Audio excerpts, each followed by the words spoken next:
Farishtalar so'rabdilar. Ya Alloh, namozxon senga duo qilsa nima deysan? Sen labbay deyman.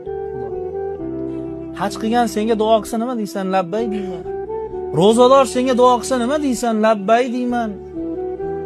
Infoq, ihson doimo bir odamlarga yaxshilik qilgan inson senga duo qilsa nima qilasan? Labbay deyman. Gunohkor, osiy gunohkor duo qilsa-chi?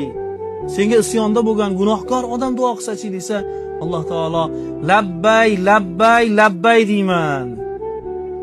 Farishtalar, ey Robbiy, ibodatdagi odamga bir marta labbay deysan-u, gunohkorga 3 marta labbay deysanmi desa, Alloh taolo hadis qudsiyda ya'niki aytibdiki, namozxon ibodatdagi odam ibodatiga suyanib menga yolvoradi. Lekin gunohkor meni rahmatimga, meni fazlimga, meni marhamatimga suyangani uchun unga 3 marotaba labbay deyman.